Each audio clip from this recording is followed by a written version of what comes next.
Assalamualaikum warahmatullahi wabarakatuh.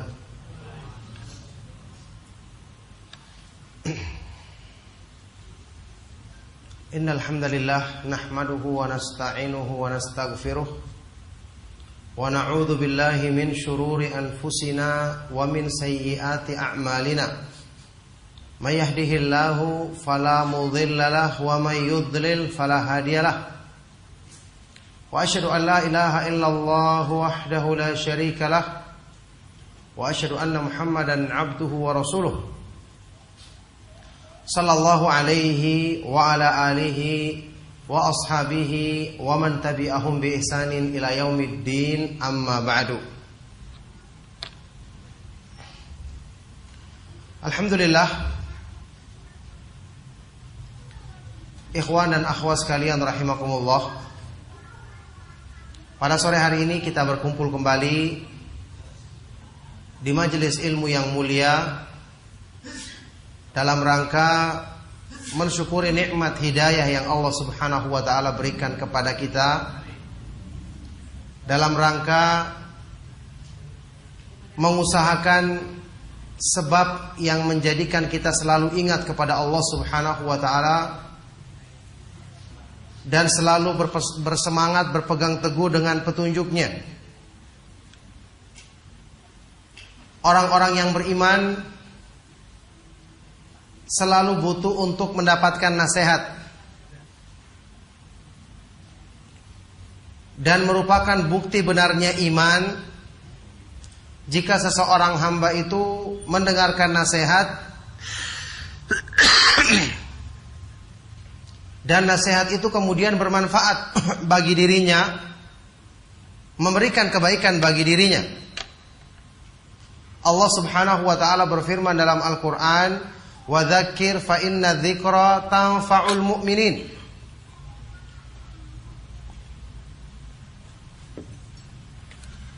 Berilah peringatan, berilah nasihat. Sesungguhnya nasihat atau peringatan itu memberikan manfaat atau faidah bagi orang-orang yang beriman.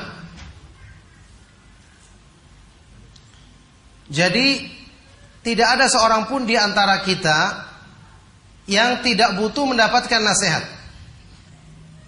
Tidak ada seorang pun di antara kita yang menganggap dirinya sudah baik sehingga dia tidak butuh dinasihati. Keliru. Seorang manusia bisa lalai, dan ketika itulah Allah Subhanahu wa ta'ala menjadikan sebab untuk kelalaiannya itu tidak menjerumuskan dirinya dalam kebinasaan pada saat-saat imannya sedang turun. Ketika dia selalu bergaul dengan orang-orang yang soleh, ketika mereka selalu menghidupkan saling menasihati di antara mereka, ketika itu akan menjadi sebab kebaikan bagi semuanya. Makanya Allah Subhanahu wa ta'ala menjadikan peringatan yang diturunkannya kepada Rasulnya Shallallahu alaihi wasallam bermanfaat bagi orang-orang yang beriman. Sedangkan orang-orang yang tidak beriman, yang tertutup hatinya, tidak akan bisa mendengarkan nasihat. Sebagaimana yang Allah beritakan dalam Al-Quran tentang orang-orang munafik, "Walau alimallahu fihim khairan la asma'ahum." Seandainya Allah mengetahui dalam diri mereka ada kebaikan, maka niscaya Allah akan jadikan mereka bisa mendengarkan nasihat dari petunjuknya. Oleh karena itulah, jamaah sekalian, ikhwan dan akhwat sekalian rahimakumullah, menghadiri pengajian meskipun materi yang dibahas telah berulang-ulang itu tidak akan merugikan bagi kita semua. Sekarang ya, kalau kita mengkaji Al-Quran dan Sunnah Rasulullah Sallallahu Alaihi Wasallam, mengikuti kajian-kajian Sunnah, coba perhatikan temanya, berkisar antara itu saja. Memang Islam itu saja. kalaupun disebutkan dalam bentuk tema yang lain, dalam bentuk judul yang lain, atau dalam bentuk penyampaian yang lain, intinya juga satu. Mengajak kita untuk taat kepada Allah Subhanahu wa taala, taat kepada Rasulnya sallallahu alaihi wasallam. Menjelaskan bagaimana petunjuk Islam dalam hubungan keluarga, suami dan istri, orang tua dan anak. Bagaimana tata cara sholat, tata cara puasa yang benar, bagaimana bertauhid, menjauhi perbuatan syirik, melaksanakan sunnah Rasulullah sallallahu alaihi wasallam, menjauhi perbuatan bid'ah, dan seterusnya. Memang itu saja. Tetapi pertanyaannya, kalau Islam cuma itu saja, kenapa kita belum juga bisa mengamalkannya dengan sempurna? Kita membaca Al-Quran dari juz 1 sampai juz 30. Subhanallah, kalau kita renungkan isinya dengan benar, sudah berapa banyak perubahan kita dalam iman, yang tentu semakin baik peningkatannya. Tapi kenyataannya, biar sholat saja, mayoritas yang kita lakukan jauh dari khusyuk, keikhlasan, rasa takut, berharap dan cinta kepada Allah. Padahal Al-Quran kita katakan sudah 30 juz kita baca. Setelah 30 juz, apakah ada juz 31, 32? Tidak, kita ulangi lagi dari awal, supaya apa yang kita baca bisa berbekas. Mungkin di awalnya kita membacanya terbata-bata, yang kedua lebih lancar, yang kedua sudah lancar, yang ketiga kita baca bisa dengan perenungan, sehingga untuk bacaan selanjutnya lebih banyak yang berbekas. Itulah ilmu.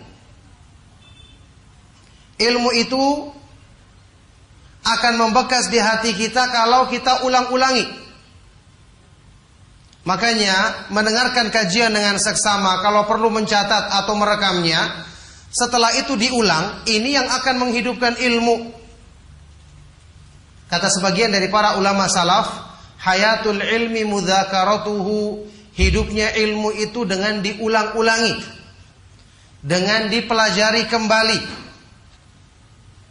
Ini yang menjadikan kita tidak bosan untuk menghadiri majelis ilmu, untuk mendengarkan nasihat-nasihat yang bersumber dari ayat-ayat Al-Quran dan hadis-hadis Rasulullah Sallallahu Alaihi Wasallam, yang ini merupakan sebaik-baik nasihat. Makanya orang yang tidak menyukai mendengarkan ayat-ayat Al-Quran dibaca, berarti orang ini adalah orang yang berpenyakit hatinya. Sahabat yang mulia Utsman ibn Affan radhiyallahu taala anhu pernah mengatakan, "Lau tahurat qulubuna lama syabi'at min kalamillah." Seandainya hati kita bersih, maka niscaya dia tidak akan pernah merasa puas untuk selalu mendengarkan, mempelajari, membaca ayat-ayat Allah, ayat-ayat Al-Quran. Nah, ma'asyiral ikhwa wal akhwat fid din, azakumullah. Pada kesempatan kajian kita di sore hari ini, kita membahas tentang tema yang berhubungan dengan ibu-ibu, dengan akhwat dan ummahat. Tema untuk muslimah, agar bidadari surga cemburu kepadamu. Ini tema yang memilih siapa ini temanya? Jangan-jangan ini untuk kalangan sendiri, tidak dengan musyawarah dengan yang lainnya. Tidak mengapa. Tema yang cukup bagus didengar, menjadi motivasi untuk ya, ibu-ibu, ummahat dan akhwat, istri-istri yang salehah, bisa bukan cuma menjadikan orang lain cemburu, tentu dalam kebaikan. Bukan cuma menjadikan orang yang di dunia cemburu dengan kebaikan dan kesolehan mereka, tetapi menjadikan bidadari-bidadari di surga, wanita-wanita yang terbaik, menjadi cemburu kepada mereka. Sekarang pertanyaannya, mungkinkah bidadari surga itu cemburu? Tentu kita ketahui kalau sudah dikatakan bidadari surga, yang dalam bahasa Al-Quran disebut dengan Al-Hurul 'Ain. Al-Hurul 'Ain, terjemahannya bidadari-bidadari yang bermata jeli.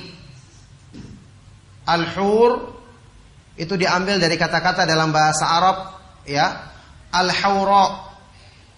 Hawra itu seorang wanita yang matanya sangat indah, putihnya sangat jelas putihnya, hitamnya sangat jelas hitamnya. Al-'Ain yaitu yang matanya luas, yakni matanya indah. Diterjemahkan dalam bahasa kita terjemahan bidadari yang bermata jeli. Al-Hurul 'Ain. Mungkinkah bidadari itu cemburu? Pertama, tentu yang namanya bidadari adalah makhluk yang Allah Subhanahu wa ta'ala ciptakan sebagai balasan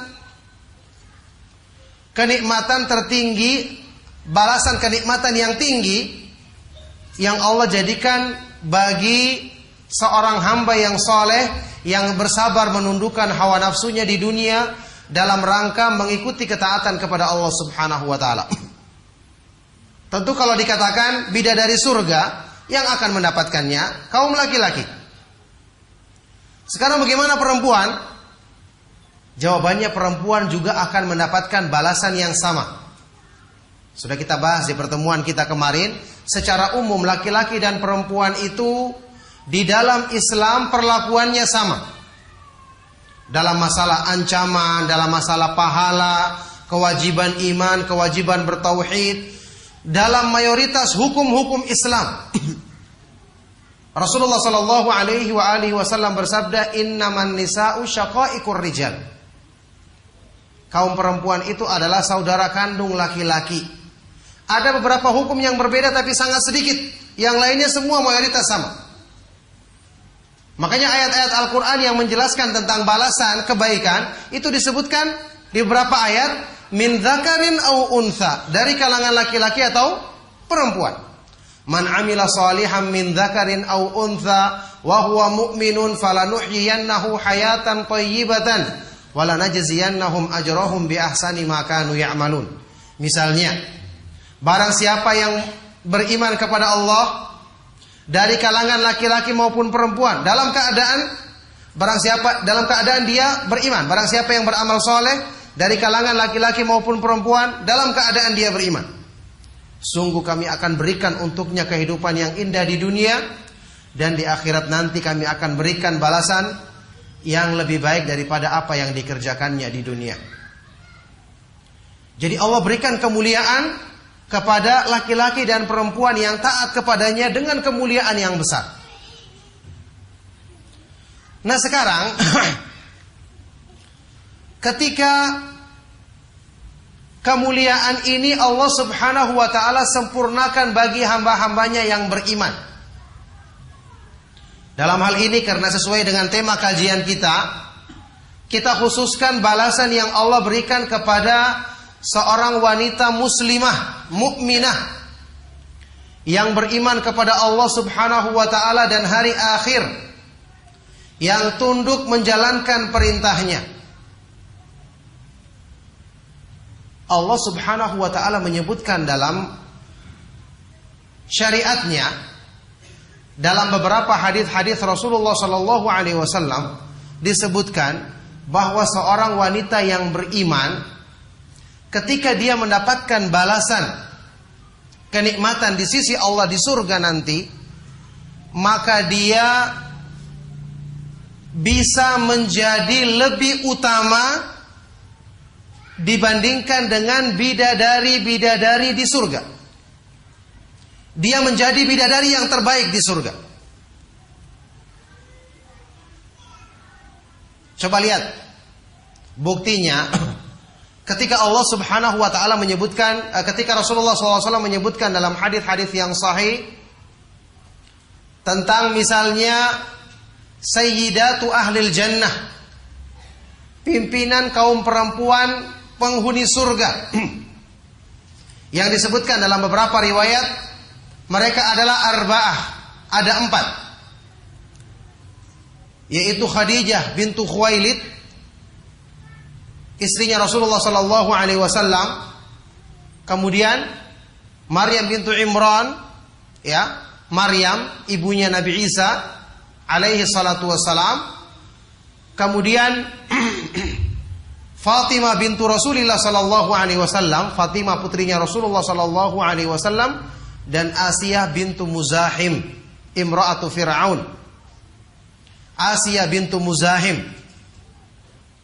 Dalam sebagian lafaz mereka disebut sebagai sayyidat, pimpinan yang terbaik di antara perempuan-perempuan penghuni surga.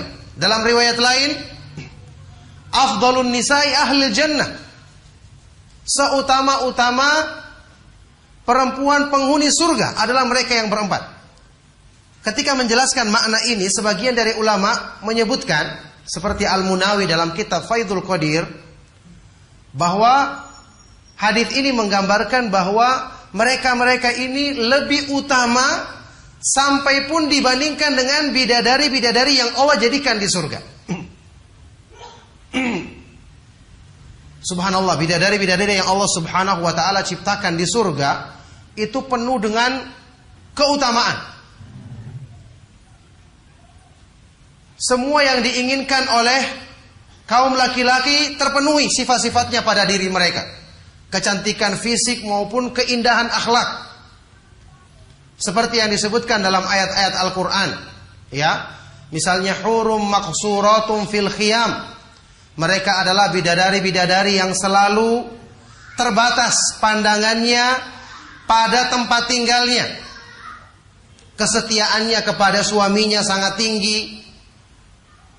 Kemudian mereka selalu hanya berada di rumahnya dalam rangka menyenangkan, ya, membuat senang suaminya, dan sifat-sifat yang disebutkan dalam banyak ayat-ayat Al-Quran.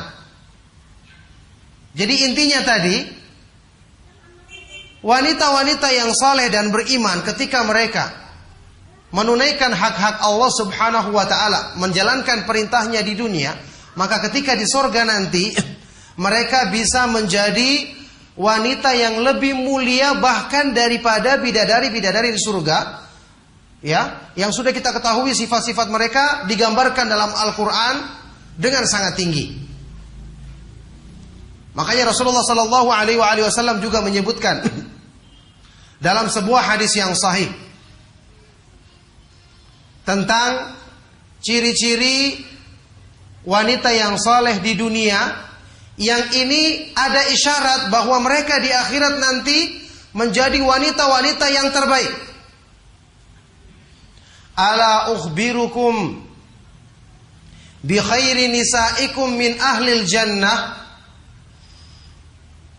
Apakah kalian mau aku beritakan tentang seutama-utama wanita-wanita kalian, yakni wanita-wanita orang-orang yang beriman, istrinya orang-orang yang beriman, yang mereka nanti akan menjadi penghuni surga, dari kalangan penghuni surga.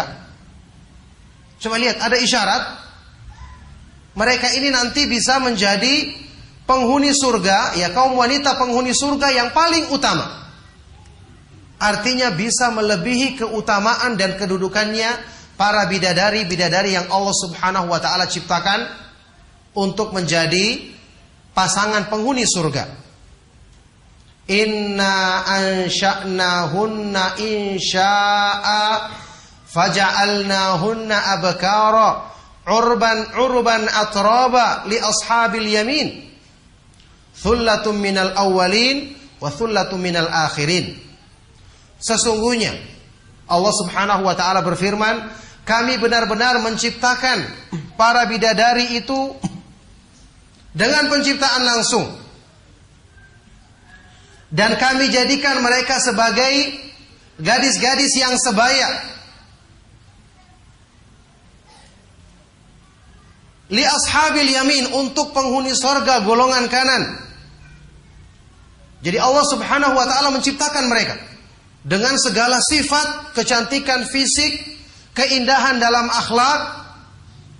Subhanallah, ketika seorang wanita beriman di dunia yang menjalankan perintah Allah subhanahu wa ta'ala dengan benar, di surga nanti dia akan menjadi lebih utama daripada bidadari-bidadari tersebut.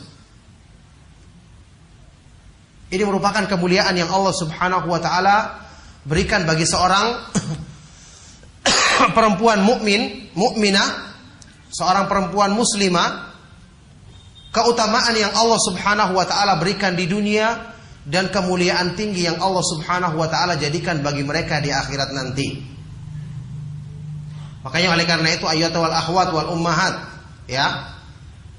Ini menjadi motivasi bagi antunna semua bahwa ternyata agama Islam itu sangat memberikan perhatian dan penghargaan kepada kaum perempuan. Ketika sebagian mereka merasa aturan-aturan Islam itu banyak yang seperti pernyataan orang-orang yang tidak faham, banyak yang mengekang kebebasan kaum perempuan. Masa perempuan hanya ditugaskan di dalam rumah, dilarang untuk sering-sering keluar kecuali ada kebutuhannya, disuruh taat kepada suaminya, disuruh mengurusi rumah, mengurusi anak-anaknya, yang itu tentu membutuhkan waktu, tenaga, menjadikannya bisa dikatakan bekerja 24 jam. Ini mubalaghah, ya, pernyataan yang berlebihan. Bekerja 24 jam padahal tidurnya juga berapa jam? Ini pernyataan mereka. Tapi kita katakan, kalaupun ini benar terjadi, bandingkan dengan keutamaannya, bandingkan dengan kemuliaannya. Jadi jangan kita termakan tipu daya syaitan untuk kita kemudian meragukan karunia Allah Subhanahu wa taala atau meragukan keadilan Allah yang maha adil dan sempurna hikmahnya ketika menurunkan syariat Islam yang berhubungan dengan kewajiban laki-laki dan pengaturan yang berhubungan dengan kewajiban kaum perempuan. Tentu saja laki-laki beda sama perempuan. Ketika perempuan ditugaskan untuk mengurus urusan rumah, karena memang laki-laki yang di luar. Kalau seandainya mereka keluar, apakah dikatakan laki-laki yang dalam rumah yang memasak, yang mengurus urusan rumah tangga? Kan tidak mungkin. Jadi Allah Subhanahu wa taala maha adil dan sempurna pengaturannya. Ingat, Islam itu indah. Karena yang mensyariatkannya adalah zat yang maha indah. Rasulullah sallallahu alaihi wasallam bersabda, "Innallaha jamilun yuhibbul jamal." Sesungguhnya Allah Subhanahu wa taala maha indah dan mencintai keindahan. Allah mencintai syariatnya, berarti syariat Islam itu indah. Pengaturannya sempurna. Masing-masing ditempatkan sesuai dengan tempatnya, sesuai dengan kodratnya, sesuai dengan kebutuhan manusia. Makanya kaum perempuan misalnya diberikan kemuliaan-kemuliaan yang kalau kita berpikir bagi laki-laki itu lebih mudah untuk mereka kerjakan. Karena Allah mengetahui tentu, ya, seperti yang Allah sebutkan dalam Al-Quran, "Walaisa dzakaru kal untha." Laki-laki tentu tidak sama dengan perempuan. Tidak sama. Dalam masalah kekuatan fisiknya jelas berbeda. Dalam masalah ketenangannya dalam menghadapi masalah berbeda. Dalam masalah berpikir tentu berbeda. Ini kodrat yang diakui oleh semua orang yang berakal, apalagi dalam syariat Islam. Makanya ketika Allah Subhanahu wa taala memberikan kepada kaum perempuan kemuliaan yang demikian besar, ya, dengan dijadikan mereka menempati tempat-tempat tertentu untuk mewujudkan kemaslahatan besar bagi Islam dan kaum muslimin, bagi penjagaan terhadap generasi Islam dalam agama ini, maka ini merupakan tugas yang Allah Subhanahu wa taala jadikan itu diemban oleh kaum perempuan dan kemuliaan terbesar mereka yang akan mendapatkannya. Makanya kalau kita perhatikan, ya, justru syariat Islam yang mengatur tentang hak-hak kaum perempuan, kewajiban mereka, itu justru menunjukkan kemuliaan dan keutamaan bagi mereka sendiri. Sementara musuh-musuh Islam mengesankan itu adalah untuk membatasi kebebasan kaum perempuan. Ya, contohnya sudah kita ketahui masalah yang berhubungan dengan hijab. Masalah yang berhubungan dengan hijab, orang-orang jahil mengatakan hijab itu mengekang kebebasan. Padahal Allah Subhanahu wa taala menjadikan dengan sebab hijab ini penjagaan bagi diri perempuan tersebut. Allah Subhanahu wa taala berfirman dalam surat Al-Ahzab, "Ya ayyuhan nabiyyu qul li azwajika wa banatika wa nisa'il mu'minina yudnina 'alaihinna min jalabibihinna dzalika adna ay yu'rafna fala yu'dzain." Wahai Nabi, katakanlah kepada istrimu, anak-anak perempuanmu, dan kepada wanita-wanita dari kalangan orang-orang yang beriman, hendaknya mereka menurunkan jilbabnya untuk menutupi aurat di tubuh mereka. Hendaknya mereka menjulurkan jilbabnya untuk menutupi tubuh mereka. Yang demikian itu supaya mereka lebih mudah dikenal, sehingga mereka tidak akan diganggu atau disakiti. Mudah dikenal berarti menunjukkan memakai hijab itu memberikan pakaian kewibawaan bagi kaum perempuan. Hijab berarti penjagaan dari Allah melalui pensyariatan jilbab. Allah berikan kepada perempuan ini penjagaan yang sempurna darinya, supaya dia tidak disakiti, tidak akan diganggu. Makanya seorang perempuan muslimah yang memakai hijab yang benar itu akan menjadikan dia berwibawa. Sampai pun orang yang punya keinginan buruk dalam hatinya berpikir 1000 kali untuk mengganggunya. Apalagi orang-orang yang baik.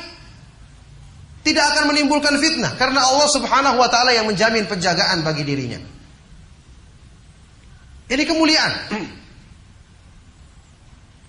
Kemudian kita perhatikan, ya, ketika kaum perempuan dimuliakan dalam Islam dengan amalan-amalan yang tidak seberat yang dituntut bagi kaum laki-laki, mereka bisa mendapatkan surga dan bahkan lebih dari itu, dijanjikan masuk pintu surga dari arah mana saja yang dia kehendaki. Subhanallah. Insyaallah akhwat dan ummahat sekalian pernah sering mendengarkan ceramah atau membaca hadis Rasulullah sallallahu alaihi wasallam. Ketika Rasulullah sallallahu alaihi wasallam bersabda, "Idza shallatil mar'atu khamsaha wa shamat syahraha wa hafizat farjaha wa ata'at zawjaha qila laha udkhuliyal jannata min ayyi abwabil jannati syi'ti." Hadis sahih riwayat Imam Ahmad. Rasulullah sallallahu alaihi wasallam bersabda, jika seorang perempuan melaksanakan salat 5 waktu, berpuasa di bulan Ramadan, melaksanakan kewajiban-kewajiban yang Allah syariatkan bagi kaum perempuan, ya, kemudian memelihara kemaluannya, kehormatan dirinya, dan mentaati suaminya, maka dia akan masuk ke dalam surga. Bahkan disebutkan dalam riwayat Imam Ahmad ini, pada hari kiamat nanti akan dikatakan kepadanya, udkhuliyal jannata, masuklah kamu ke dalam surga dari pintu surga mana saja yang kamu kehendaki. Coba akhwat dan ummahat, kita semua cari keutamaan yang seperti ini yang berlaku bagi laki-laki. Itu amalan apa? Amalan-amalan yang bagi kaum perempuan begitu dimudahkan. Dia melaksanakan sholat 5 waktu, berpuasa, memelihara kehormatan dirinya, mentaati suaminya, supaya sudah dapatkan keutamaan seperti itu. Laki-laki belum tentu mendapatkan yang seperti itu. Laki-laki butuh perjuangan yang lebih, mencari nafkah yang halal, di luar dia harus beramar ma'ruf nahi mungkar, menyebarkan salam, apalagi dia harus berjihad pada waktu disyariatkannya jihad. Dan perjuangan-perjuangan yang membutuhkan kekuatan dan tenaga. Allah Subhanahu wa taala menjaga kaum perempuan dengan di dalam rumahnya saja dia bisa mendapatkan keutamaan tersebut. Coba lihat, kemuliaan yang besar ini banyak dilalaikan oleh sebagian dari wanita-wanita yang beriman. Makanya ketika Rasulullah Shallallahu Alaihi Wasallam bersabda menyebutkan tentang contoh kemuliaan seorang perempuan ketika berada di rumahnya dalam sebuah hadis yang sahih riwayat Ibnu Khuzaimah dan yang lainnya, disahihkan oleh Ibnu Khuzaimah, disahihkan oleh Syekh Al-Albani dan para ulama yang lainnya. Rasulullah Shallallahu Alaihi Wasallam bersabda, "Al-mar'atu auratun, fa idza kharajat istashrafaha asy-syaitanu." Wa aqrabu ma yakunu min rabbiha wa hiya fi qa'ri baitiha. Seorang perempuan itu adalah aurat. Seorang perempuan itu adalah aurat. Yakni berpotensi untuk menimbulkan fitnah. Kalau ada yang bertanya, kenapa seperti itu? Memang Allah jadikan dia seperti itu keadaannya, sebagai ujian bagi dirinya. Untuk dia menjaga dirinya dengan syariat Allah Subhanahu wa taala supaya dia mendapatkan penjagaan dari Allah. Seorang perempuan itu adalah aurat, maka kalau dia keluar rumah, syaitan akan mengintainya, akan menjadikannya sebagai sumber fitnah. Wa aqrabu ma yakunu min rabbiha, dan keadaannya yang paling dekat dengan Allah Subhanahu wa taala adalah ketika dia berada di tengah-tengah rumahnya. Coba lihat, perempuan berada di rumahnya saja dikatakan dia dekat dengan Allah, berarti bernilai ibadah. Sementara laki-laki, apakah ketika dia berada di rumahnya keutamaannya seperti ini? Tentu tidak. Yakni seorang perempuan dia tidak berbuat apa-apa di rumahnya, dia sudah mendapatkan kedekatan dengan Allah. Belum kalau dia beribadah, mengurus rumah tangganya dengan benar, mendidik anak-anaknya dengan baik, apalagi kalau dia gunakan dari rumahnya untuk menyampaikan, mengirim nasihat kepada wanita-wanita beriman yang lainnya dalam rangka saling tolong-menolong dalam kebaikan. Apalagi kalau dia bisa melakukan kebaikan-kebaikan, menyampaikan nasihat dari rumahnya, maka subhanallah ini merupakan keutamaan di atas keutamaan yang mungkin sulit untuk digapai oleh laki-laki, keutamaan yang seperti itu.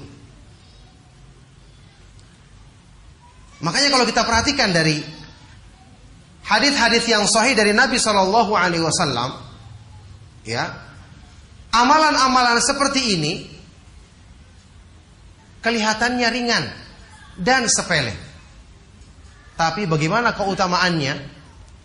Inilah amalan-amalan yang bisa membuat bidadari di surga cemburu. Kalau dia melaksanakannya dengan baik, dia akan menjadi wanita yang paling mulia di surga nanti, melebihi bidadari-bidadari yang ada di surga.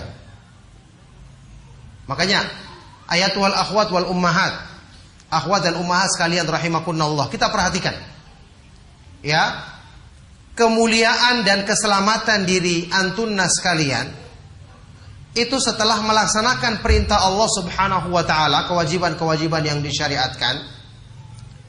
Itu yang paling penting, memperhatikan dua hal besar agar bidadari surga cemburu kepadamu. Perhatikan dua hal besar. Yang pertama, taat kepada suami, tidak menyakitinya.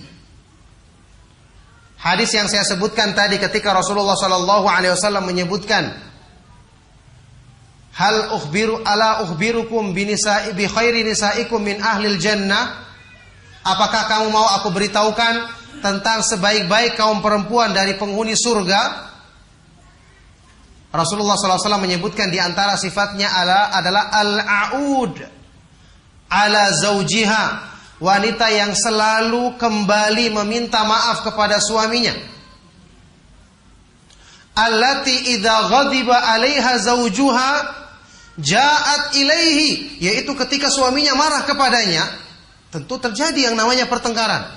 Ketika suaminya marah kepadanya, dia akan datang meminta maaf duluan, memegang tangannya dan mengatakan, hadhihi yadi fi yadik, La aktahilu ghamdhan hatta tarda. Inilah tanganku ada di tanganmu. Aku tidak bisa memejamkan mata sampai kamu ridho kepadaku. Masya Allah, saat ini ketika terjadi pertengkaran, suaminya marah, dia pun juga tidur. Sama-sama tidur. Tidurnya menghadap ke sana, tidurnya menghadap ke sini. Ini memang kalau kita berpikir sepintas, ya, bagi seorang perempuan terasa berat. Bagaimana mungkin? Mungkin suami saya yang salah. Kenapa saya harus minta maaf? Maka kita katakan, bukankah ya ayat wal akhwat wal ummahat, perhatikan baik-baik. Dalam Islam itu, ya, dengarkan baik-baik.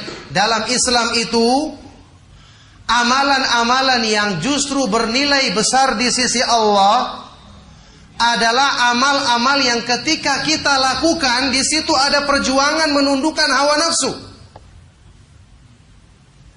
Perjuangan menundukkan hawa nafsu. Karena kalau orang beramal sesuai dengan keinginan hawa nafsunya, gampang. Kenapa dalam Al-Quran kita diperintahkan untuk mudah memaafkan, seperti sifatnya orang-orang yang bertakwa. Wal afina anin nas. Mudah memaafkan manusia. Sulit memaafkan itu kalau kita bermasalah sama orang. Kalau kita merasa dia bersalah, gengsi meminta maaf duluan, iya kan? Padahal Rasulullah SAW menyebutkan, ma zadallahu abdan bi'afin illa izzan. Allah tidak akan menambah bagi seorang hamba dengan pemaafannya kecuali kemuliaan. Tapi orang saat ini gengsi minta maaf duluan. Ingat, ini untuk urusan dunia. Menahan marah ketika mampu melampiaskannya. Ini berat. Khususnya kalau orang yang kita marahi adalah orang yang di bawah kita kedudukannya. Tapi ini disebutkan dalam Al-Quran sifatnya orang-orang yang bertakwa, calon penghuni surga. Wal kadhiminal ghaidh. Orang-orang yang selalu menahan marah ketika dia mampu melampiaskannya. Bahkan keutamaan ini yang disebutkan dalam hadis sahih riwayat Tirmidzi, ya, seseorang yang mampu melakukannya, dia akan disuruh memilih bidadari siapa saja yang paling disukainya. Rasulullah SAW bersabda, man kadhama ghaidhan wa huwa qadirun ala ayyunafidhahu da'ahu Allahu yaumal qiyamati ala ru'usil khalaiqi hatta yukhayyirahu minal huril 'ain ma syaa. Barang siapa yang mampu menahan kemarahannya, barang siapa yang menahan kemarahannya ketika dia mampu melampiaskannya, balasannya apa? Pada hari kiamat nanti Allah akan memanggil dia di hadapan semua makhluk. Kemudian Allah menyuruh dia memilih bidadari siapa saja yang paling disukainya. Jadi orang berpikir sepintas, ya, ketika minta maaf, ada masalah dengan orang lain, pertimbangannya masing-masing, dia yang salah. Yang kedua mengatakan dia yang salah. Dalam Islam, dalam urusan-urusan dunia, tidak perlu gengsi. Orang yang minta maaf di luar berarti dia yang mendapatkan kemuliaan. Bukankah Rasulullah SAW bersabda ketika dua orang saling bermusuhan dalam urusan pribadi, wa khairuhuma alladhi yabda'u bis salam. Yang terbaik di antara keduanya adalah yang paling pertama kali mengucapkan salam, mengajak berdamai.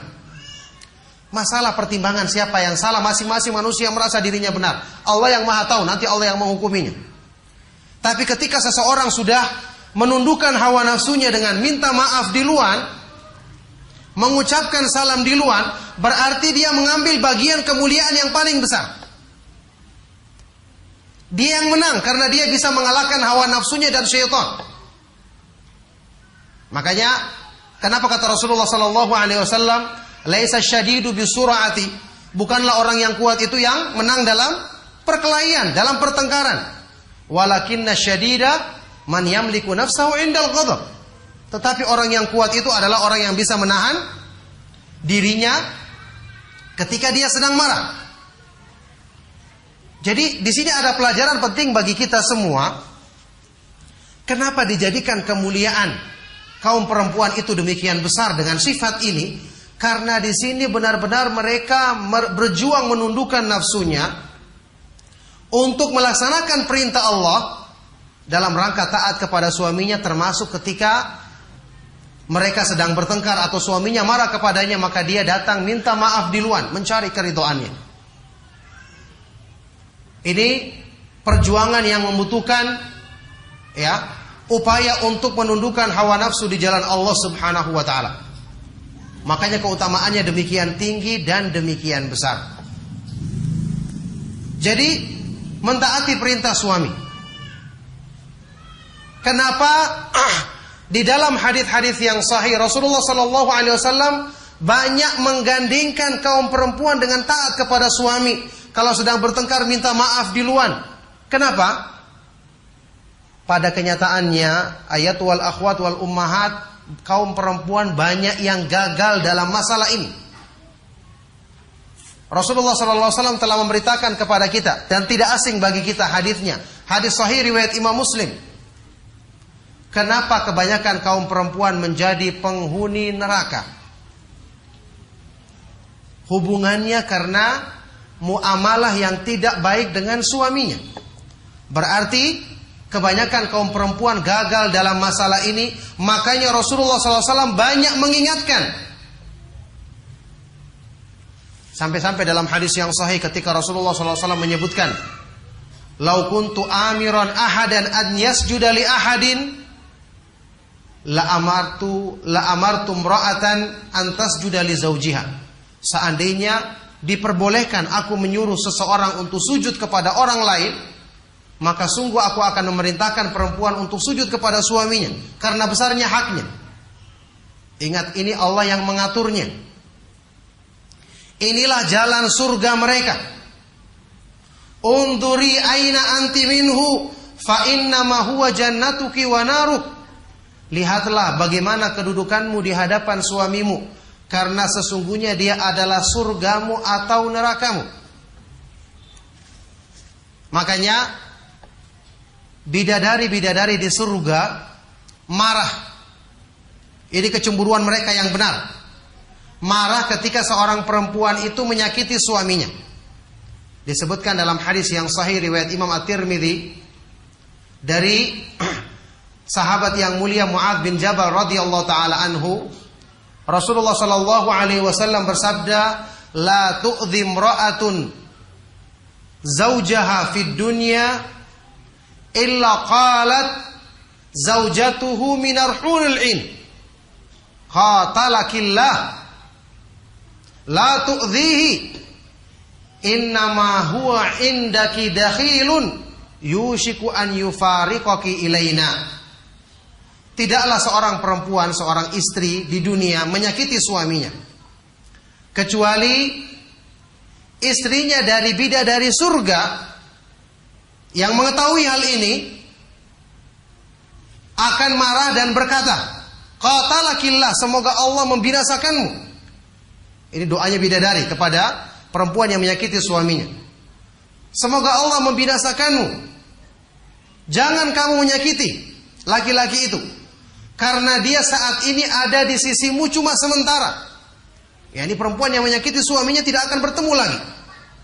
Suaminya akan menjadi penghuni surga dan dia tidak akan bersamanya lagi. Makanya dikatakan innama huwa indaki dakhil. Sesungguhnya dia itu hanya sementara berada di sisimu, seperti tamu saja. Sebentar lagi dia akan berpisah denganmu dan akan datang kepada kami. Ini kecemburuannya para bidadari ketika melihat seorang perempuan menyakiti suaminya di dunia. Maka berarti kalau mereka berbuat baik, taat kepada suaminya, maka ini menjadikan bidadari-bidadari surga akan cemburu dengan keutamaannya. Akan cemburu dengan keutamaan yang didapatkannya, karena menjadikannya meraih kedudukan yang lebih utama daripada bidadari-bidadari di surga. Jadi ingat ayat wal akhwat wal ummahat, ya. Perhatikan, saya sudah katakan tadi, kebanyakan kaum perempuan gagal dalam masalah ini, makanya Rasulullah SAW banyak mengingatkannya dalam berbagai macam hadis yang sahih. Hendaknya masing-masing kita selalu, ya, mengingat dan merenungkan hadis Rasulullah SAW. Riwayat Imam Bukhari Muslim yang saya sebutkan tadi. Uritun naro faida aktsaru ahliha an-nisa, faida aktsaru ahliha an-nisa yakfurna ditampakkan kepadaku neraka, maka aku dapati ternyata kebanyakan penghuninya adalah kaum perempuan. Ingat, ini sudah ketentuan Allah. Kebanyakan penghuni neraka itu adalah kaum perempuan. Kalau ada yang bertanya, bagaimana caranya kita merubah ketentuan Allah tersebut? Tidak bisa. Yang ada adalah jauhi sifat tadi supaya anti tidak menjadi yang terbanyak itu, yang memiliki sifat buruk tersebut sehingga menjadi kebanyakan penghuni neraka. Na'udzubillahi min dzalik. Jadi kebanyakan penghuninya adalah kaum perempuan karena mereka kufur. Ada sahabat yang bertanya, "Ya Rasulullah, yakfurna billah?" Wahai Rasulullah, apakah mereka kufur kepada Allah? Rasulullah SAW menjawab, "La, walakin yakfurnal ashir wa yakfurnal ihsan." Tidak, mereka bukan karena kufur kepada Allah, tapi mereka kufur kepada suaminya, mengingkari kebaikannya. Idza ahsanta ila ihdahunna dahra thumma ra'at minka syai'an qalat ma ra'aitu minka khairan qat. Kalau salah seorang suami berbuat baik sepanjang waktu kepada istrinya, kemudian dia melihat dari suaminya satu keburukan saja, maka dia langsung mengatakan, "Ma ra'aitu minka khairan qat." Aku sama sekali tidak pernah melihat darimu kebaikan sedikit pun. Ini hadis yang sahih. Setiap orang yang beriman mengetahui hadis Rasulullah SAW adalah wahyu dari Allah, yang maha mengetahui semua waktu, yang telah menakdirkan segala sesuatu dengan ketentuannya yang sempurna, hikmahnya. Makanya kenyataan ini bagi wanita-wanita yang beriman diterima dengan cara berusaha memohon kepada Allah agar dihindarkan dari sifat-sifat buruk yang ada pada kebanyakan kaum perempuan, yang menjadikan mereka mayoritas menjadi penghuni surga. Na'udzubillahi min dzalik. Penghuni neraka. Na'udzubillahi min dzalik. Jadi ini yang menjadi perhatian kaum perempuan. Pertama, perhatikan hak-hak suami. Minta maaf jika ada kesalahan-kesalahan yang terjadi. Khususnya tentu saja yang berhubungan dengan urusan-urusan dunia.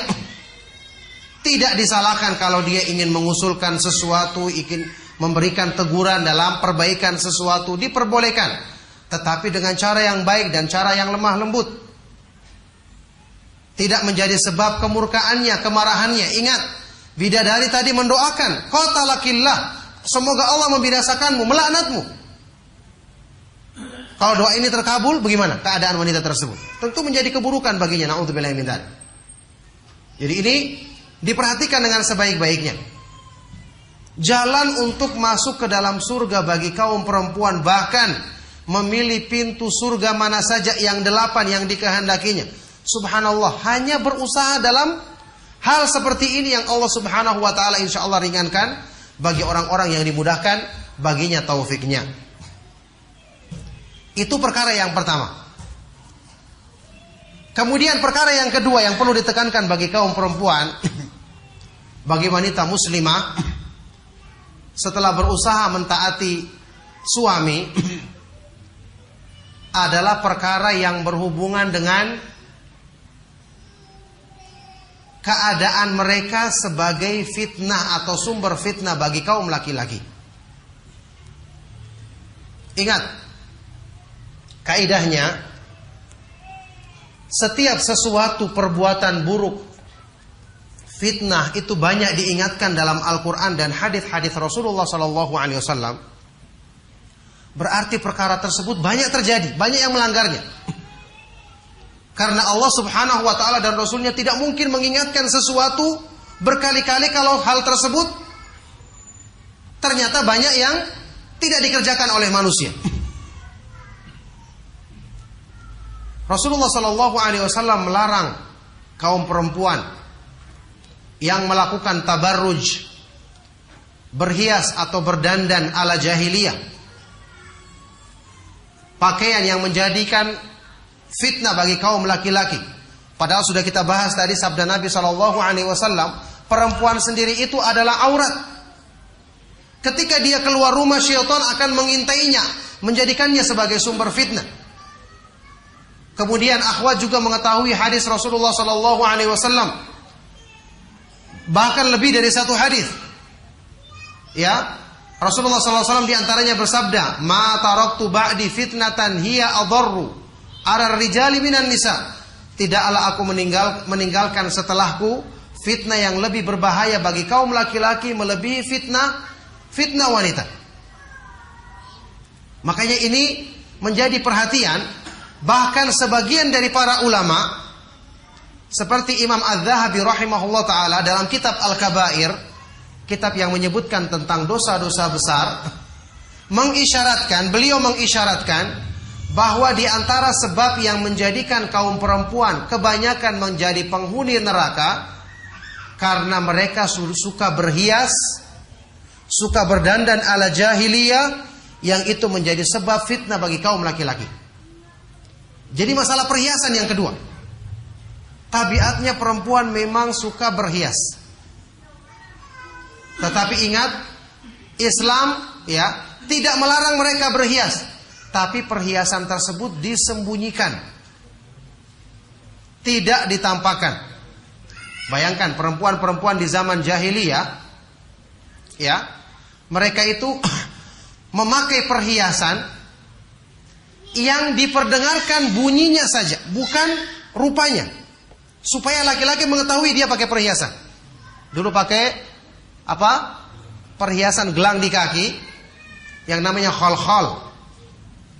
Allah Subhanahu wa taala melarang dalam Al-Qur'an, "Wala yadribna bi arjulihinna liyu'lama ma yukhfina min zinatihinna." Dan janganlah mereka ketika melangkah memukulkan kakinya, supaya kaum laki-laki mengetahui apa yang mereka sembunyikan dari perhiasan itu.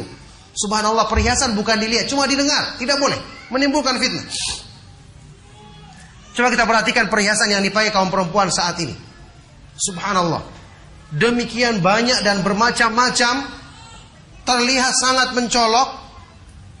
Ini merupakan fitnah yang besar dan terbukti benar apa yang diingatkan oleh Allah Subhanahu wa taala dan Rasulnya sallallahu alaihi wasallam banyak dilanggar oleh kaum perempuan. Makanya ayat wal akhwat wal ummahat, ingat masalah tabarruj. Berhias dan berdandan, bertingkah laku seperti wanita-wanita jahiliyah. Ini jelas-jelas kita ketahui dilarang dalam Al-Quran. Wa qarna fi buyutikunna wa la tabarrajna tabarrujal jahiliyatil ula.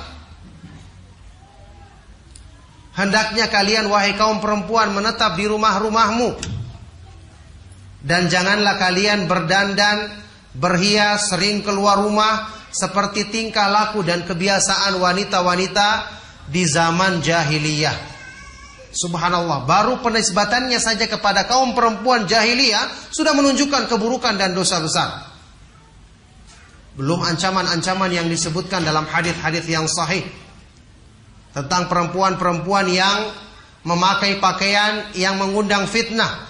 Il'anuhunna fa innahunna mal'unat. Laknatlah mereka karena sungguh mereka terlaknat, kata Rasulullah SAW. Laknatlah mereka karena sungguh mereka terlaknat. La yadkhulnal jannata, mereka tidak akan masuk ke dalam surga. Ancaman-ancaman yang demikian besar. Tapi kebanyakan kaum perempuan banyak yang melalaikannya. Makanya ayat wal akhwat wal ummahat untuk menghindari tabarruj, ya. Untuk menghindari tabarruj, kita harus memperhatikan makna tabarruj itu sendiri bagi kaum perempuan, ya. Makna tabarruj itu secara kesimpulannya kembali kepada dua hal. Pertama, sering keluar rumah tanpa hajat. Serapat apapun hijab yang dipakai oleh perempuan, kalau dia sering keluar tanpa hajat, maka ini termasuk tabarruj. Ini termasuk tabarruj. Dalil-dalil dan ucapan para ulama yang menyebutkan hal ini sangat banyak. Ya, saya pernah menulis sebuah tulisan yang saya kaji beberapa kali di Radio Roja, tabarruj dandanan wanita modern ala jahiliyah. Saya sebutkan semua nukilan dari para ulama dan dalil yang menyebutkan bahwa sering keluar rumah ini termasuk bentuk tabarruj yang dicela dalam ayat ini. Sering keluar rumah tanpa ada hajat yang dibenarkan dalam syariat. Yang kedua, makna tabarruj adalah sesuai dengan pengertiannya dalam bahasa Arab, yaitu keluar rumah dengan mengenakan perhiasan yang itu menjadikannya menarik perhatian bagi laki-laki. Perhiasan itu bisa perhiasan yang dikenakan di badannya, atau pada pakaiannya, atau pada apapun yang ada pada dirinya yang itu menarik perhatian bagi kaum laki-laki. Ini juga menjadi peringatan, dan saya sudah katakan tadi, Imam Az-Zahabi mengisyaratkan bahwa memakai perhiasan inilah yang diantara sebab yang menjadikan kaum perempuan diancam untuk kebanyakan menjadi penghuni neraka. Na'udzubillahi min dzalik. Jadi bagaimana caranya? Saya sudah katakan tadi, Islam tidak melarang. Kaum perempuan punya fitrah untuk memakai perhiasan, untuk mempercantik dirinya. Tidak dilarang. Tapi jangan diperlihatkan di depan laki-laki yang bukan mahramnya, yang tidak berhak melihatnya.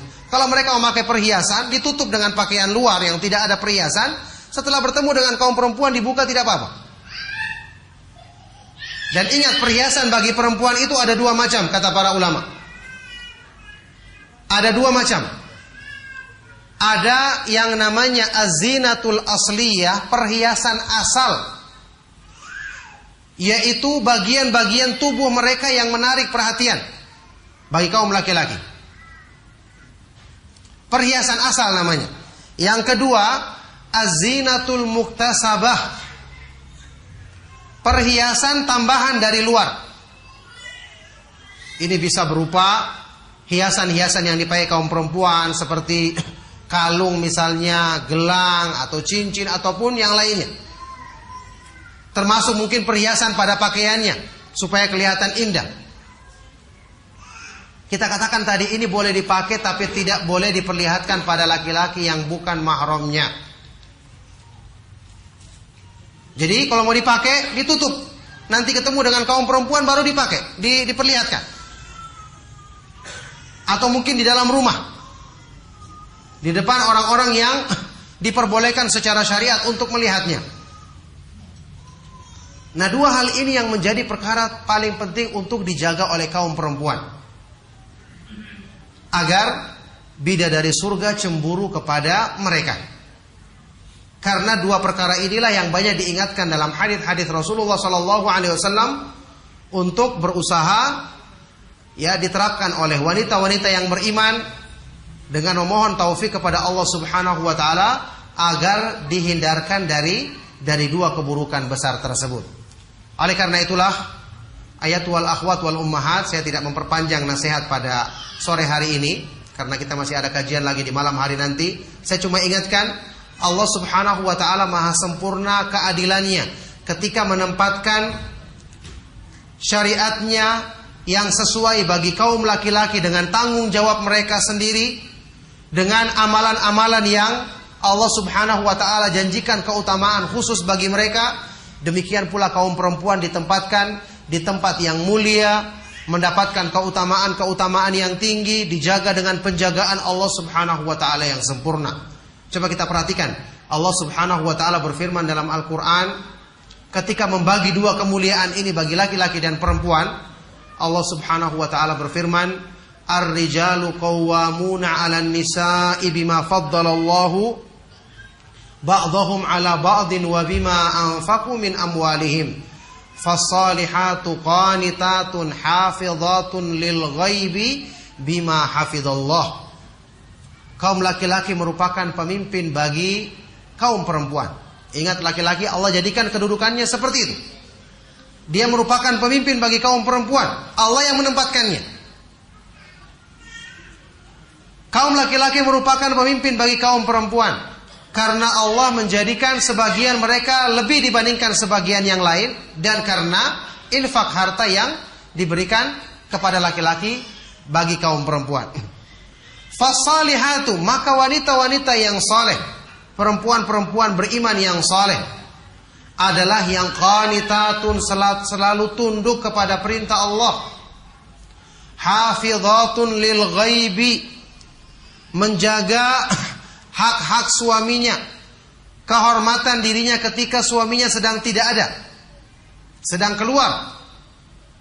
Bima hafizallah, karena penjagaan yang telah Allah Subhanahu wa taala berikan kepada dirinya. Jadi Allah Subhanahu wa taala menyebutkan dalam ayat ini pembagian kewajiban dan tugas. Masing-masing melakukan sesuai dengan apa yang Allah perintahkan. Dengan cara itulah mereka akan mendapatkan masing-masing kemuliaan bagi diri mereka. Makanya dalam Islam disyariatkan untuk saling mengingatkan, saling tolong-menolong dalam ketaatan dan dalam kebaikan. Ketika dalam masalah-masalah ibadah, Allah Subhanahu wa taala mengingatkan kaum laki-laki dan perempuan saling membantu. Ya, saling menasehati untuk bisa sama-sama menjalankan ibadah ketaatan kepada Allah Subhanahu wa taala. Itu yang disebutkan misalnya dalam hadis yang sahih ketika Rasulullah SAW menyebutkan sebab turunnya rahmat Allah di dalam satu keluarga.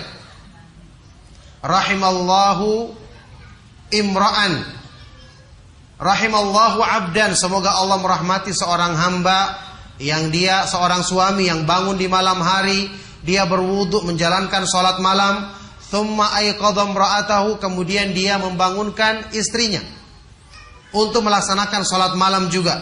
Fa in abad, kalau dia enggan, nadhaha fi wajhihal ma', maka dia memercikan air ke wajahnya. Sebaliknya, semoga Allah merahmati, yakni menjadi sebab turunnya rahmat bagi seorang istri yang dia bangun sholat di malam hari, berwudu menjalankan sholat malam, kemudian dia membangunkan suaminya. Kalau enggan, dipercikan pada wajahnya air. Tolong menolong dalam kebaikan.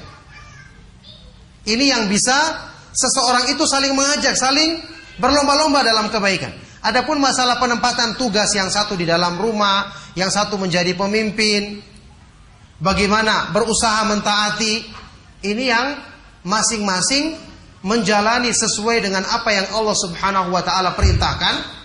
Siapa yang sempurna menjalankannya, maka dia akan mendapatkan balasan dan keutamaan yang sempurna di sisi Allah Subhanahu wa taala.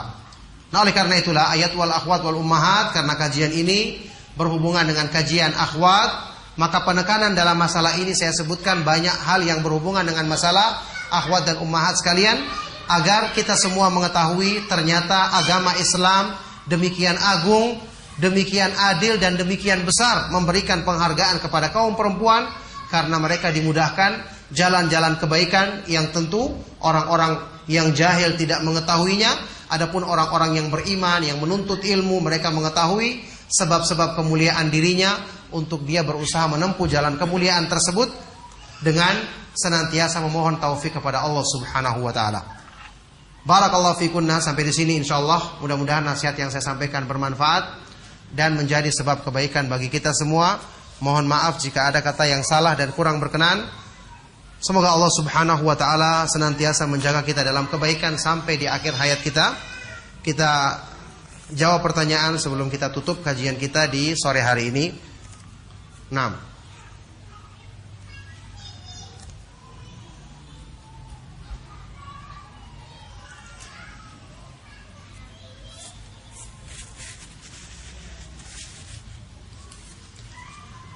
Ada pertanyaan. Assalamualaikum warahmatullahi wabarakatuh. Waalaikumsalam warahmatullahi wabarakatuh. Pak Ustadz, saya bersemangat pengen masuk surga. Saya berusaha selalu taat pada suami. Yang ingin saya tanyakan, bagaimana jika suami melarang saya untuk selalu ke pasar, katanya biar suami yang berbelanja? Jawabannya boleh dan harus ditaati. Kata para ulama, Syekh Utsaimin, Syekh bin Baz, dan para ulama yang lainnya, kalau suami mencukupkan dia untuk berbelanja, maka dia tidak perlu keluar untuk berbelanja. Lagi pula tidak ada keutamaannya berbelanja di pasar. Ya, kenapa orang suka berbelanja di pasar, padahal di pasar adalah tempat yang paling dibenci oleh Allah, iya kan? Wa abghadul biladi ila Allah aswaquha. Tempat yang paling dibenci oleh Allah adalah pasar-pasar karena banyak syaitan di situ. Seandainya pasar itu mungkin 1 menit kita di sana ditulis 100 kebaikan, Masya Allah kita berlomba-lomba ke pasar. Tapi tidak ada keutamaannya ketika suaminya mencukupkan, alhamdulillah, ini merupakan keutamaan yang Allah Subhanahu wa taala mudahkan baginya. Bagaimana jika suami keliru pendapatnya, bagaimana cara menegurnya? Cara menegurnya disampaikan dengan diskusi yang baik. Karena kaum laki-laki juga diberikan kewajiban-kewajiban oleh Allah untuk dia lebih bersabar menghadapi istrinya, tidak cepat marah, untuk dia lebih mau mendengarkan pendapat apalagi dalam urusan-urusan dunia. Ya, karena urusan-urusan dunia itu tidak akan ada habisnya, masing-masing mesti mempertahankan pendapatnya. Kalau seandainya pendapat tersebut bisa digabung, alhamdulillah. Kalau tidak bisa, maka kalaupun salah satu yang dilaksanakan pendapatnya tidak akan merugikan bagi agama yang lain, kenapa ini harus dijadikan sebagai masalah? Insya Allah kalau semuanya menghadapinya dengan sama-sama mencari keutamaan dan kemuliaan, Allah Subhanahu wa taala akan mudahkan bagi keduanya untuk lebih bisa menyatukan keinginannya, insya Allah. Assalamualaikum Ustaz, saya mau bertanya. Waalaikumsalam. Apakah tetap bernilai ibadah bakti kita terhadap suami walaupun suami kita tidak beriman kepada Allah, tidak mengimani Allah? Masalah kewajiban kita berbakti, tetap kita berbakti. Sebagaimana kepada orang tua kita, ya, tetap kita diperintahkan berbuat baik meskipun dia musyrik. Tetapi harus ada nasihat. Suami yang seperti ini keadaannya harus berusaha kita rubah. Berdoa kepada Allah agar berikan dia hidayah, nasihati dia agar beriman kepada Allah, agar mau mengikuti agama yang benar. Kalau dia tidak sholat, agar dia mau melaksanakan sholat. Mungkin dibawa ke tempat-tempat bergaul yang baik, minta seorang ikhwan yang bisa menasihati dia, atau berbagai cara yang kita lakukan. Ini merupakan bakti yang terbesar dari seorang istri kepada suaminya ketika dia mengusahakan suaminya mendapatkan hidayah Allah Subhanahu wa taala. Ustadz, ketika dalam hati ingin menyempurnakan, terbetik ingin menyempurnakan hijab dengan niqab, tapi ada saja godaan dunia yang besar. Bagaimana sikap kami dan doa apa yang tepat supaya kami bisa istiqomah di jalan sunnah? Ya, barakallahu fik. Ini adalah kebaikan. Syaitan menunda kebaikan tersebut, ya, menghalangi kebaikan tersebut. Di antaranya kalau tidak bisa dihalangi secara langsung, maka dijadikan manusia suka menunda kebaikan. Ingat, yang namanya at-taswif, selalu menunda, kata Ibnu Qayyim rahimahullah ta'ala, ini adalah min junudi iblis, termasuk tentaranya iblis, termasuk tipu daya syaitan. Orang sudah mau berbuat baik dikatakan jangan dulu, masih banyak tantangan, sabar dulu, padahal sabar dalam meninggalkan ketaatan. Tidak benar. Harusnya dia bersegera, kalau sudah ada keinginan segera dia laksanakan kebaikan tersebut. Dengan dia memohon pertolongan kepada Allah, maka insya Allah itu akan menjadi sebab dia istiqamah dalam kebaikan.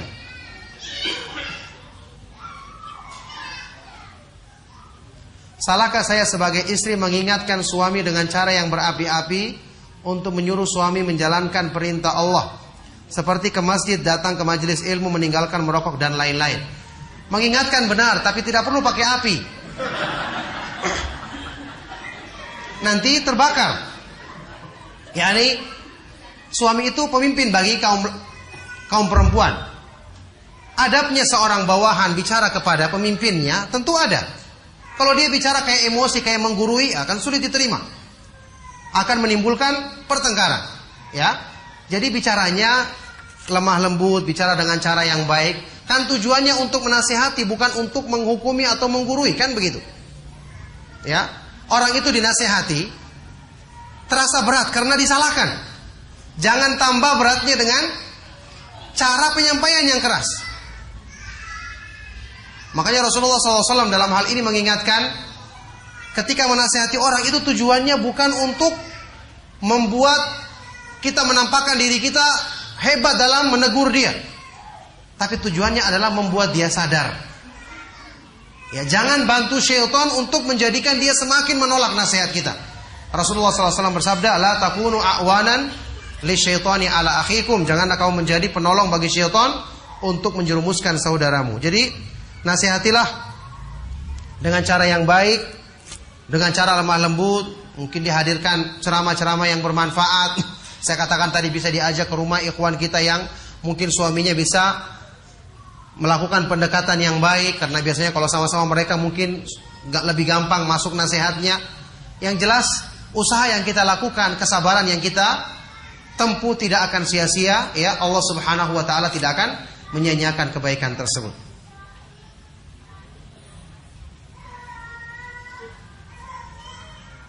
Bagaimana bila istri ingin berhenti bekerja namun suami masih mengharapkan bekerja sehingga banyak tugas istri yang tidak dapat dilakukan dengan maksimal namun suami ridho?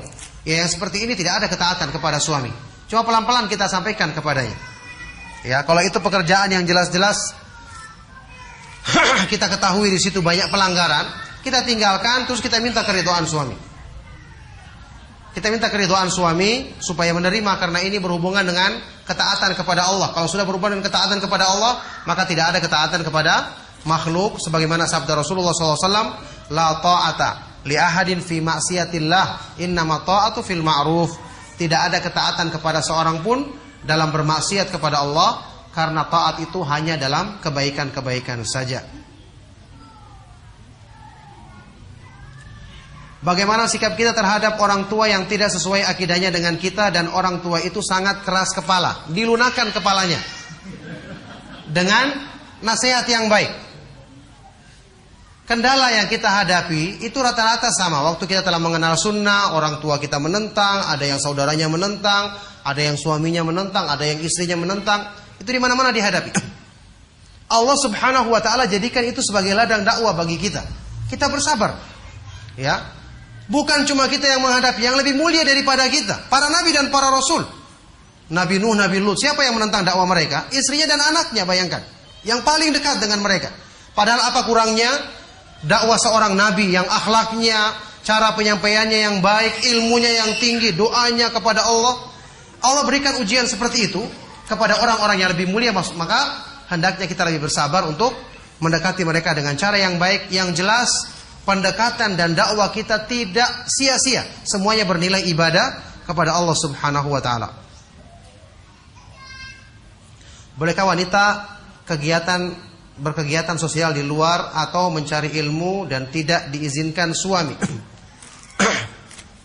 Perlu disampaikan kepada suami hal-hal yang berhubungan dengan kegiatan baik seperti menuntut ilmu. Sampaikan dengan cara yang baik. Kalau belum diizinkan, ya ditahan dulu. Mungkin kita mencukupkan dulu dengarkan kajian-kajian di rumah. Sampaikan kepada suami bahwa ini kebaikannya besar, ini justru untuk mendukung dia supaya lebih taat kepada suami. Insya Allah dengan sebab ini akan terbuka hatinya untuk mengizinkannya.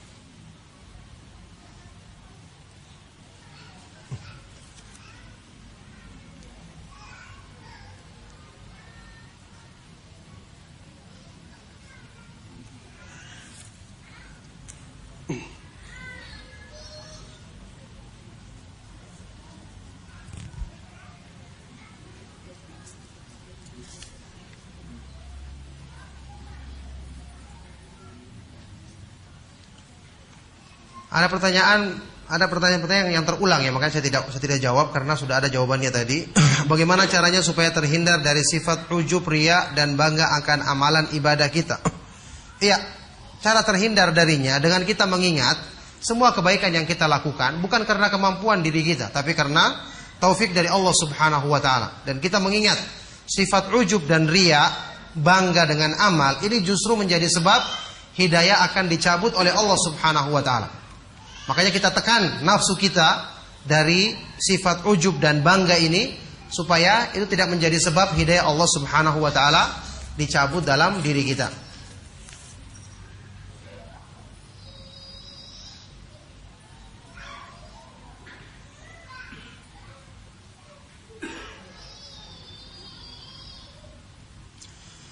Bagaimana jika kita menunaikan ibadah haji, saat ibadah haji itu untuk menjaga agar ibu-ibu tidak haid, kami meminum obat penunda haid dan ternyata di sana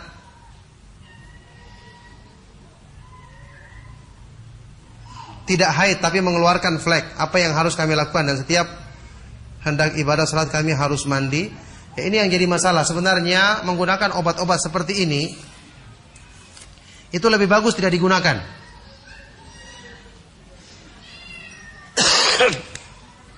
Ya, lebih bagus yang alami.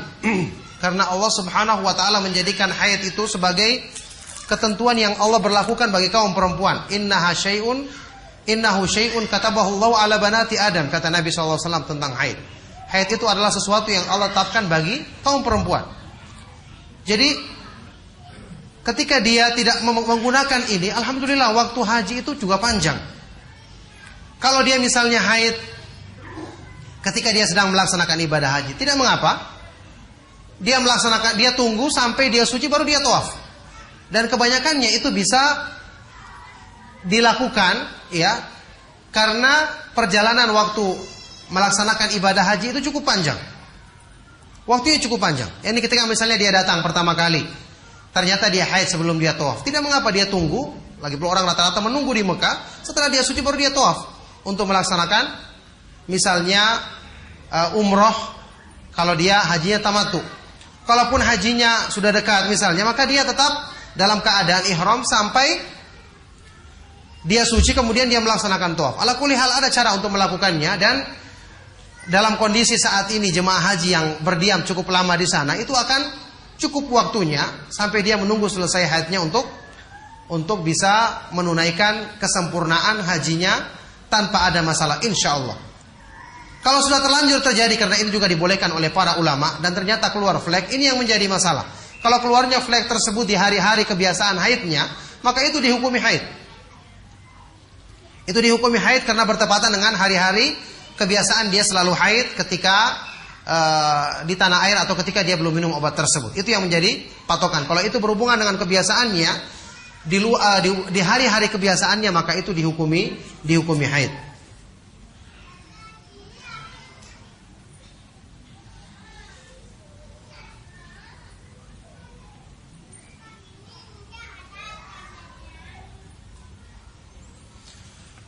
Ustaz, bagaimana hukumnya apabila seorang laki-laki suami memelihara kumis? Masya Allah. Bukan melihara kucing ya, bukan melihara anjing. Alhamdulillah, cuman kumis ya.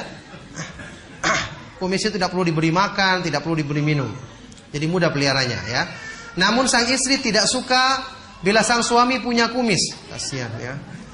Hingga pada suatu saat sang suami ingin melakukan hubungan dengan istrinya, namun sang istri menolak karena kumisnya. Dan suami tidak mau mencukurnya. Apakah sang istri tetap dilaknat Allah para malaikat karena menolak ajakan suami? Ini saya tidak tahu berapa meter panjang kumisnya. Kalau kumisnya itu seperti orang-orang India yang terputar-putar itu, wah ini dilarang dalam agama, karena kumis itu dalam syariat tidak boleh melebihi bibir kita ya, harus dicukur yang melebihinya. Ala kulli hal, yang seperti ini bisa dibicarakan dengan baik. Bisa dibicarakan dengan baik. Islam juga melarang kumis yang terlalu berlebihan panjangnya. Maka kalau dia potong yang pendek, sang istri berusaha untuk menyukainya. Tidak mengapa, ini juga tidak merugikan bagi dirinya ya. Karena ini bukan merupakan perkara yang tercela dalam agama selama diikuti batasan-batasan yang dibenarkan dalam syariat. Kalau dia menolak gara-gara ini, jelas kita katakan istri tersebut berdosa. Karena dia menolak sesuatu yang tidak dilarang dalam agama, maka jelas dia berdosa dan termasuk kena laknat dari Allah Subhanahu wa taala karena menolak ajakan suaminya tersebut.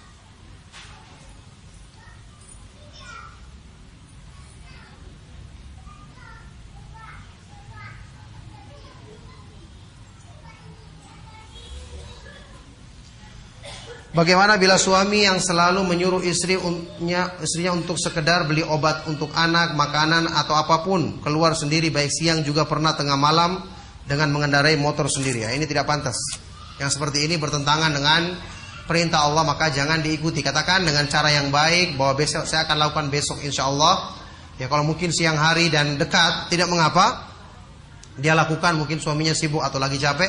Tapi kalau ini malam hari, apalagi tengah malam, maka ini tidak pantas dan tidak diikuti atau ditaati dalam masalah ini.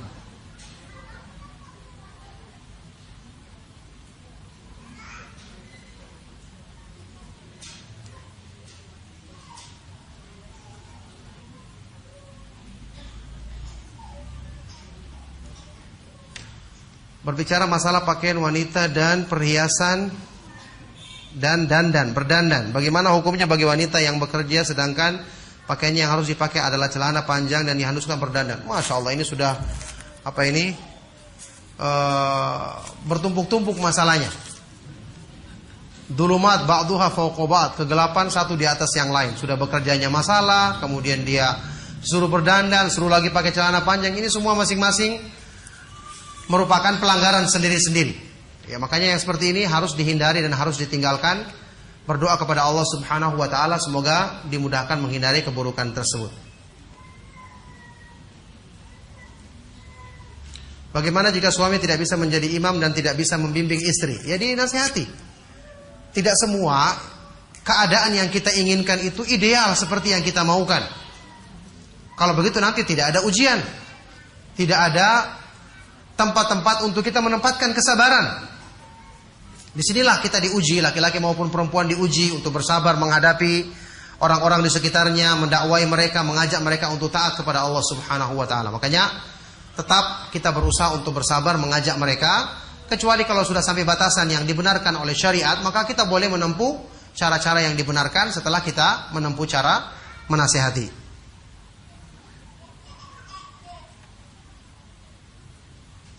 Bagaimana jika kita keluar rumah dengan tak membawa anak-anak, Ustadz, apakah termasuk tabarruj? Tadi kaidahnya kalau keluarnya tanpa ada udzur yang dibenarkan dalam syariat, ini termasuk tabarruj.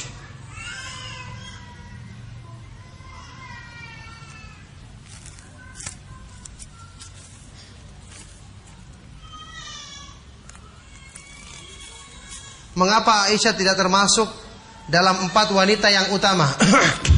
Dia memiliki keutamaan tersendiri. Aisyah radhiyallahu taala anha memiliki keutamaan yang tersendiri yang disebutkan dalam hadis yang lain. Tadi kan hadis yang menyebutkan keempat hal tersebut tidak menyebutkan Aisyah karena dia punya keutamaan tersendiri. Dan ini tidak menafikan ya bahwa Aisyah radhiyallahu taala anha termasuk wanita yang mulia, termasuk yang memiliki kedudukan yang tinggi di surga nanti.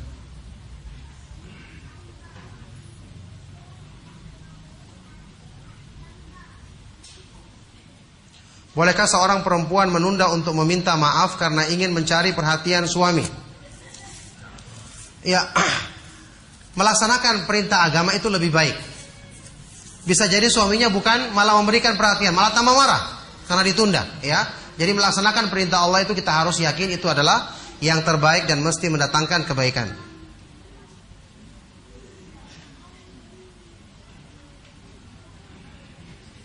Bagaimana jika baju kita yang memilikan suami dan seperti yang Ustadz sampaikan busana itu tabarruj sedangkan baju yang dipilihnya itu bagus-bagus menarik perhatian. Saya sudah katakan tadi, tidak boleh taat kepada makhluk dalam maksiat kepada Allah, siapapun dia. Kalau cincin kawin boleh nggak Ustadz untuk dipakai, bagaimana hukumnya? Ya, kalau yang disebut oleh para ulama yang namanya tukar cincin, ya itu ada pensyariatan yang tidak benar karena berhubungan dengan hal-hal yang diambil dari agama-agama Nasrani yang di situ ada hubungannya dengan peribadatan atau syiar agama mereka yang sangat bertentangan dengan tauhid. Kalau sekedar hadiah, ketika nikah dikasih hadiah atau dikasih mahar, boleh dipakai. Saya katakan tadi, yang penting jangan ditampakkan di depan laki-laki yang bukan mahramnya. Pak Ustadz, jika pasar salah satu tempat yang dibenci Allah, bagaimana cara kita berbelanja untuk kebutuhan sehari-hari sedangkan jika belanja di warung supermarket lebih mahal? Pasar itu termasuk supermarket. Karena yang namanya pasar itu tempat berbelanja yang di situ banyak pertukaran barang, itu yang dibenci oleh Allah. Baik itu pasar modern maupun pasar tradisional. Caranya adalah kita masuk ke sana, berzikir kepada Allah. Makanya disyariatkan kita berzikir sebelum masuk pasar kan? Ya, berlindung kepada Allah dan segera keluar dari sana setelah selesai urusan dan kebutuhan kita. Nah,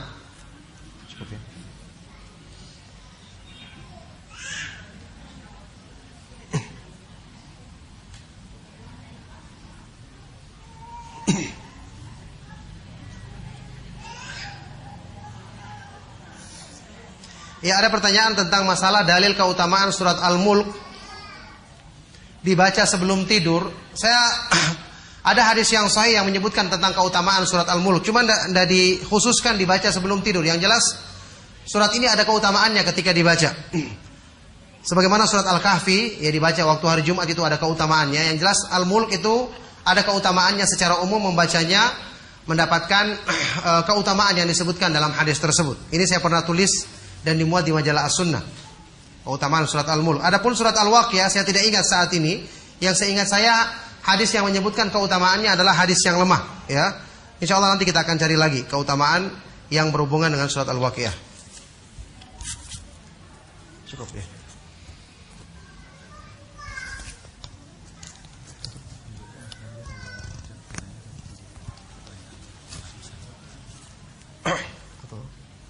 Saya pilih. Oh, saya akan kasih pertanyaan ya. Ya. Ya. Dua aja Pak. Ya. Sudah di sana. Ya, sekarang ada hadiah untuk ummahat, untuk ibu-ibu yang bisa menjawab pertanyaan. Hadiahnya berupa apa tadi? Hijab ya. Jilbab gitu ya. Ada berapa pertanyaan? 3 ya, sama kaset. Ya, ada 3 pertanyaan, mendapatkan hadiah. Masing-masing mendapatkan hadiah jilbab untuk 2 pertanyaan, kemudian 1 untuk mendapatkan CD ceramah. Pertanyaan yang pertama.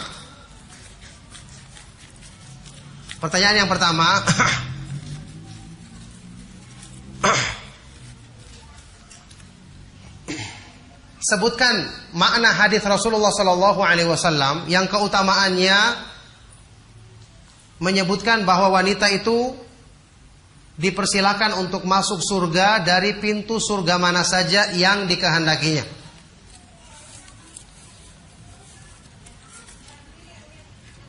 Langsung dijawab atau gimana?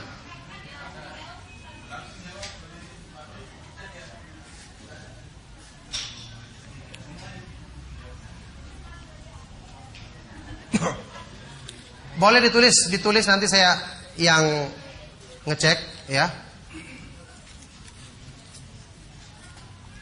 Ditulis saja di judul atasnya. Misalnya pertanyaan pertama, karena kayaknya 1 orang cukup dapat satu hadiah kan? Iya. Jadi ditulis pertanyaan pertama, kemudian di bawah dikasih inisial untuk menentukan bahwa itu adalah Ummu Fulan misalnya yang punya ya. Dikasih inisial Ummu siapa gitu, tapi dengan isyarat.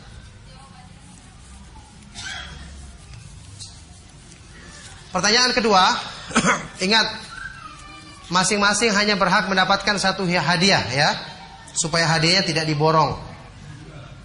Pertanyaan kedua, dari penjelasan yang saya terangkan dalam ceramah tadi, apakah 2 hal penting atau 2 sebab utama yang menjadikan kebanyakan kaum perempuan menjadi penghuni neraka?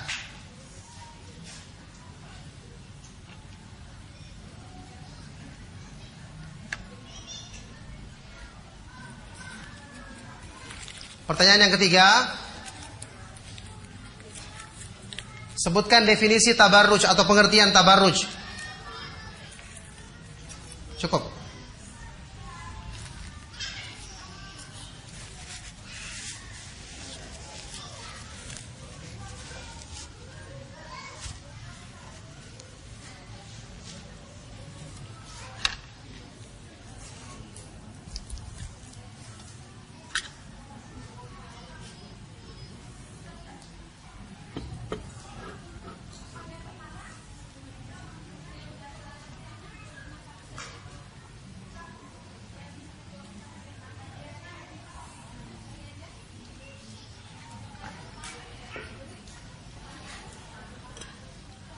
Boleh dikumpulkan, nanti saya yang nilai, nggak apa-apa. Kalau memang bingung saya nanti nilai, dikumpulkan jawabannya, nanti saya akan menilai.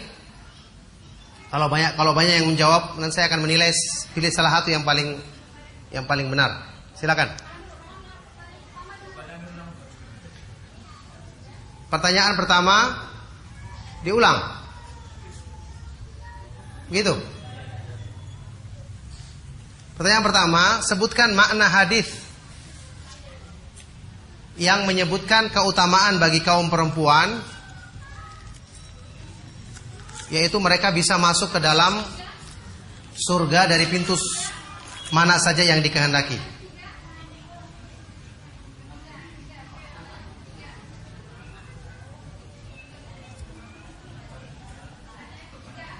Pertanyaan ketiga, makna tabarruj.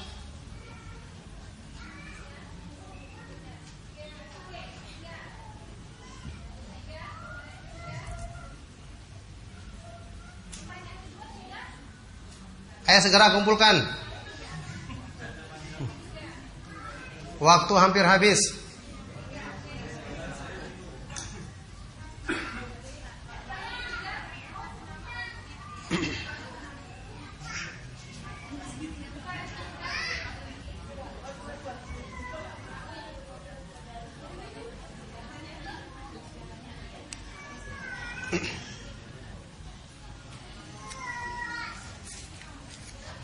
Sudah?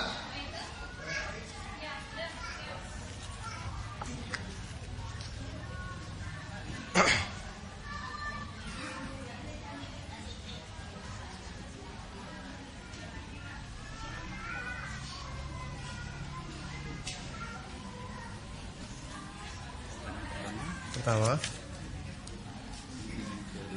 kedua, ketiga.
Abu Azim, sini. Badrimin. Pilih satu, tarik salah satu, tarik. Dua yang benar masalahnya. Iya, undi ya. Itu yang dapat.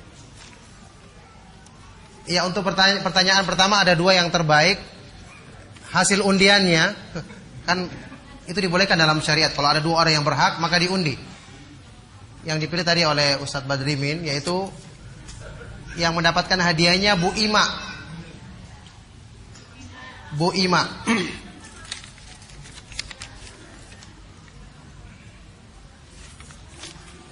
Pertanyaan kedua.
atas nomornya.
Ya, Pak Drimin, pilih lagi. Ini nomor 2. Ada 2 aja. Satu aja. Ada 2. Nomor 2 ini. Satu aja pilih. Oke deh. Nah, nah.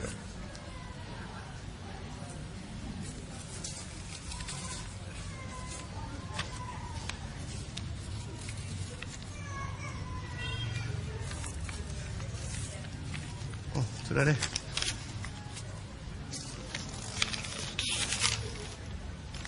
Ya, untuk pertanyaan nomor 2, karena ada beberapa jawaban yang benar cuma tidak dirinci. Yang saya pilih yang dirinci, yaitu atas nama Ummu Aisyah.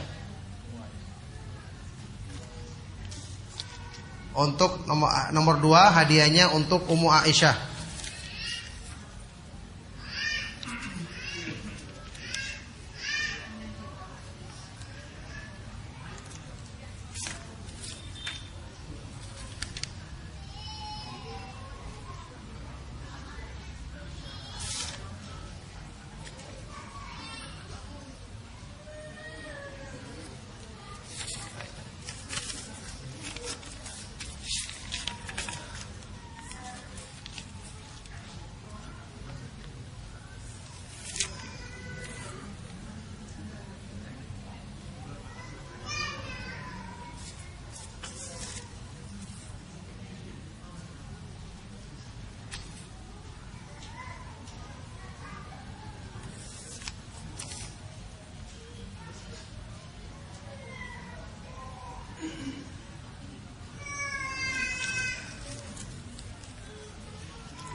Ya, untuk pertanyaan nomor 3 juga banyak yang menjawab dengan benar, tapi saya memilih yang paling rinci atas nama siapa ini?